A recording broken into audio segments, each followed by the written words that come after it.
안녕하세요. 오늘도 복된 날입니다. 오늘은 고린도전서 16장 1절에서 12절 말씀을 살펴보겠습니다. 바울은 부활장을 결론 지으며 그리스도 안에서 죽음은 부활의 승리가 약속되었기 때문에 성도의 수고는 결코 헛되지 않다고 말했습니다. 그리고 이제 부활은 우리의 실제 삶을 바꾸는 것이라고 말합니다. 부활의 복음은 우리의 지갑을 바꾸고 우리의 시간표를 바꾸며 동역자를 대하는 태도와 교회의 실제 운영과 섬김과 관계까지 새롭게 합니다. 1절에서 4절입니다. 성도를 위하는 연보에 관하여는 내가 갈라디아 교회들에게 명한 것 같이 너희도 그렇게 하라. 매주 첫날에 너희 각 사람이 수입에 따라 모아두어서 내가 갈 때에 연보를 하지 않게 하라. 내가 이를 때에 너희가 인정한 사람에게 편지를 주어 너희의 은혜를 예루살렘으로 가지고 가게 하리니 만일 나도 가는 것이 합당하면 그들이 나와 함께 가리라. 그리스도의 승리를 이야기했던 바울이 갑자기 헌금 이야기를 합니다. 그런데 바울에게 헌금은 단순히 돈의 문제가 아니었습니다. 복음의 문제였습니다. 당시 예루살렘 교회는 여러 어려움 가운데 있었습니다. 기근도 있었고 사회적 압박을 받기도 했습니다. 그래서 바울은 여러 교회들에게 예루살렘 성도들을 위한 헌금을 요청합니다. 그런데 여기서 살펴볼 것은 예루살렘 교회는 유대인 중심의 교회였습니다. 반면 고린도 교회는 이방인 중심의 교회였습니다. 그런데 서로를 위해 헌금합니다. 왜 그렇습니까? 복음 안에서 한 가족이 되었기 때문입니다. 그래서 예루살렘 성도의 어려움은 고린도 교회와 상관없는 일이 아니었습니다.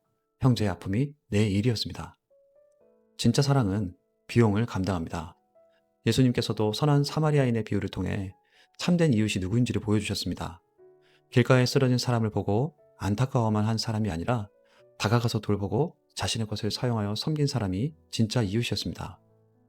바울은 이어서 그 사랑이 구체적으로 어떻게 나타나야 하는지도 말합니다.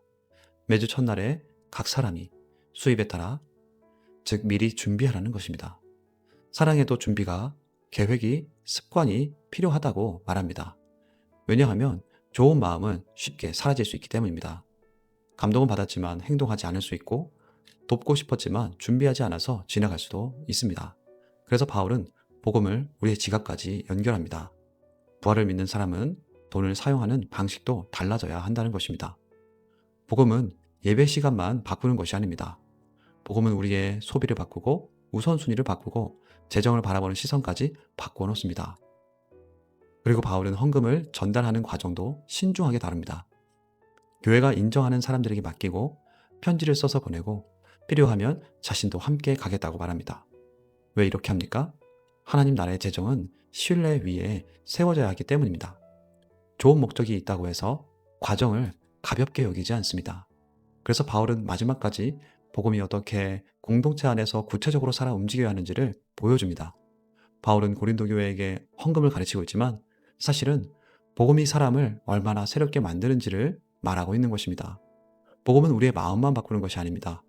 지갑의 방향을 바꾸고 습관을 바꾸는 것입니다.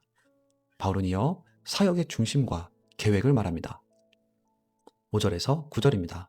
내가 마게도냐를 지날 터이니 마게도냐를 지난 후에 너에게 가서 혹 너희와 함께 머물며 겨울을 지낼 듯도 하니 이는 너희가 나를 내가 갈 곳으로 보내어 주게 하려 함이라. 이제는 지나는 길에 너희 보기를 원하지 아니하노니 이는 만일 주께서 허락하시면 얼마 동안 너희와 함께 머물기를 바람이라. 내가 오순절까지 에베소에 머물려 함은 내게 광대하고 유효한 문이 열렸으나 대적하는 자가 많음이라. 바울은 마게도냐를 지나 고린도에 가고 가능하면 그들과 함께 머물고 겨울도 함께 보내고 싶다고 말합니다. 그냥 잠깐 들렸다 가는 방문이 아니라 함께 시간을 보내고 교제를 나누고 다음 사역을 준비하는 시간을 갖고 싶어 했습니다. 초대교회의 선교는 한 사람의 사역이 아니었습니다. 교회가 함께 기도하고 후원하고 함께 보내는 사역이었습니다.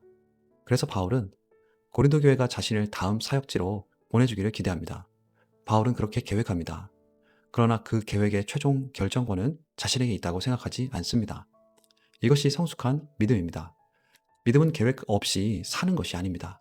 반대로 내가 세운 계획을 절대화하는 것도 아닙니다. 우리는 최선을 다해 계획하지만 그 계획보다 하나님의 뜻을 더 신뢰하는 것입니다.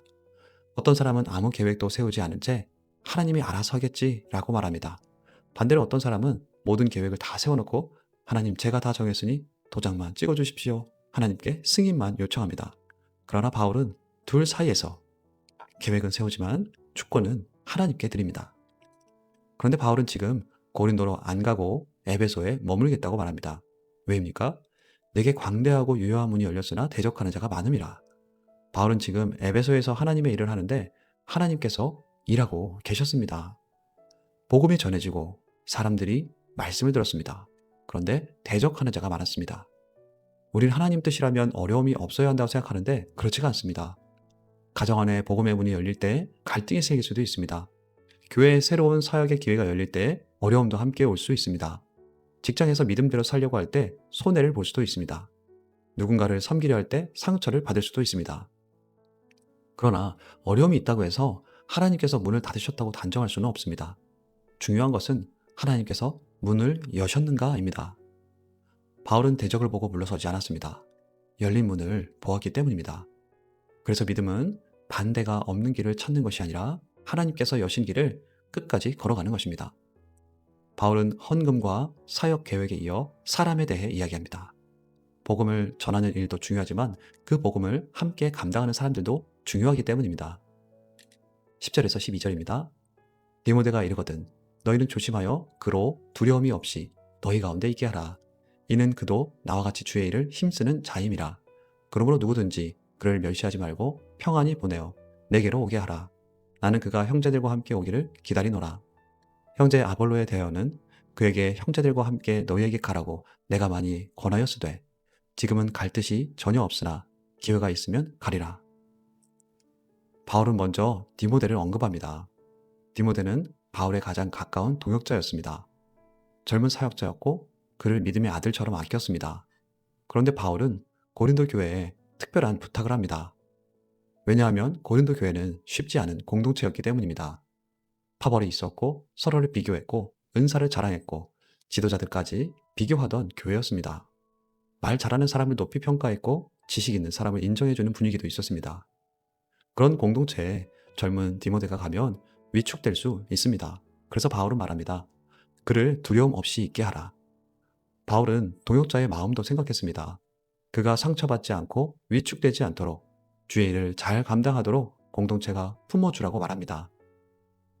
왜냐하면 그가 바울만큼 유명하지는 않지만 주의 일을 하는 사람이기 때문입니다. 그래서 존중받아야 합니다. 교회는 사람을 세우는 곳이어야 합니다. 주의 일을 감당하는 사람이 두려움 없이 섬길 수 있도록 격려하고 붙들어 주어야 합니다. 수고하셨습니다. 기도하겠습니다. 잘 감당하고 계십니다. 이런 말 한마디가 사람을 다시 일으켜 세웁니다. 반대로 무심한 말 한마디는 사람을 지치게 만들 수 있습니다. 그래서 바울은 누구든지 그를 멸시하지 말라고 말하는 것입니다. 고린도 교회의 문제는 늘 비교였습니다. 누가 더 뛰어난가, 누가 더 유명한가, 누가 더 능력이 있는가를 따졌습니다. 그러나 하나님 나라는 그런 기준으로 움직이지 않습니다. 주님께 충성하는 사람이 귀한 사람입니다. 주의 일을 감당하는 사람이 귀한 사람입니다. 눈에 잘 띄는 사람만 중요한 것이 아닙니다. 조용히 섬기는 사람도 뒤에서 헌신하는 사람도 하나님 나라에서는 모두 소중합니다. 그리고 바울은 디모데를 평안히 보내달라고 부탁합니다. 지치게 해서 보내지 말고 상처 입혀서 보내지 말고 사랑과 존중 가운데 보내달라는 것입니다. 이어서 바울은 아볼로를 이야기합니다. 아볼로는 고린도 교회에서 잘 알려진 사람이었습니다. 말씀을 잘 전했고 사람들에게 인정을 받았습니다. 실제로 고린도 교회 안에는 나는 아볼로에게 속했다고 말하는 사람들도 있었습니다. 그런데 바울은 아볼로를 경쟁자로 여기지 않습니다. 오히려 고린도 교회에 가기를 권합니다. 보통 사람 같으면 자신의 영향력을 지키려 했을지도 모릅니다. 그러나 바울은 자신의 이름보다 주님의 일을 더 중요하게 생각했습니다. 그런데 아볼로는 지금 갈 마음이 없었습니다. 그러자 바울은 억지로 밀어붙이지 않습니다. 사도라는 권위를 내세워 강요하지도 않습니다. 그의 판단을 존중합니다. 기회가 되면 가게 될 것이라고 말합니다. 여기서 우리는 건강한 동역의 모습을 봅니다. 바울은 디모데를 보호합니다. 아볼로를 존중합니다. 고린도 교회를 준비시킵니다. 그리고 모든 일을 주님의 인도하심 아래 맡깁니다. 교회는 사역만 하는 곳이 아닙니다. 사람을 세우는 곳입니다. 복음은 일을 이루는 것만 중요하게 여기지 않습니다. 그 일을 함께 감당하는 사람도 소중히 여깁니다. 그래서 건강한 교회는 서로를 경쟁자로 보지 않고 비교하지 않습니다. 함께 세워주고 격려하고 기도합니다. 그리고 서로가 하나님께 받은 사명을 잘 감당하도록 붙들어줍니다. 이것이 바울이 보여주는 아름다운 공동체의 모습입니다. 오늘 본문을 보면 바울은 참 이상할 정도로 현실적인 이야기를 합니다. 헌금, 사역의 중심과 계획, 그리고 동역자 이야기입니다. 그런데 이것이 바로 복음의 능력입니다. 복음은 예배당 안에서만 머무르지 않습니다. 복음은 우리의 지갑을 바꾸고 시간 사용을 바꾸고 사람을 대하는 태도를 바꾸고 사역하는 방식을 바꿉니다. 그래서 바울은 말합니다. 사랑은 좋은 마음만으로 끝나지 말고 실제적인 나눔이 되게 하라. 계획은 세우되 주님의 뜻 아래 두라. 열린 문 앞에서 대적이 있다고 물러서지 말라. 그리고 함께 주의 일을 하는 사람들을 귀하게 여기라. 생각해보면 교회의 갈등도 대부분 여기서 생깁니다. 사람보다 일을 더 중요하게 여길 때, 함께 세우기보다 평가할 때, 동역자를 존중하기보다 사용하려 할 때, 공동체는 지치기 시작합니다. 그러나 바울은 마지막까지 사람을 세웁니다. 디모데를 보호하고 아볼로를 존중하고 교회가 함께 사역에 참여하도록 이끕니다. 이것이 건강한 교회의 모습입니다. 오늘 우리도 마찬가지입니다. 누군가를 위해 손을 열 수 있어야 합니다. 계획하면서도 하나님의 뜻을 물어야 합니다. 하나님이 하시는 일 앞에서 두려움보다 사명을 붙들어야 합니다. 그리고 무엇보다 함께 주의 일을 하는 사람들을 귀히 여겨야 합니다. 교회는 일을 많이 하는 곳이기 전에 사람을 세우는 곳입니다. 그리고 복음은 결국 하나님 사랑을 사람 사랑으로 드러내게 합니다. 우리의 삶이 주님의 일을 감당하는 사람답게 질서 있게 사랑하고 주님의 뜻을 구하며 동역자를 존귀하게 세우며 살아가길 축복합니다. 이 시간 하나님 앞에 섭니다. 주님의 뜻을 구하며 함께 동역하는 사람들을 세워가고 있습니까? 사랑을 말로만 하지 않고 준비된 섬김으로 실천하며 주신 물질과 시간과 계획을 하나님 나라와 이웃을 위해 잘 쓰게 하옵소서. 우리 교회가 서로를 평가하기보다 세워주게 하시고 각자에게 맡기신 은사와 역할을 따라 기쁨으로 동역하며 함께 하나님 나라를 이루어가게 하옵소서. 기도하며 나아가겠습니다.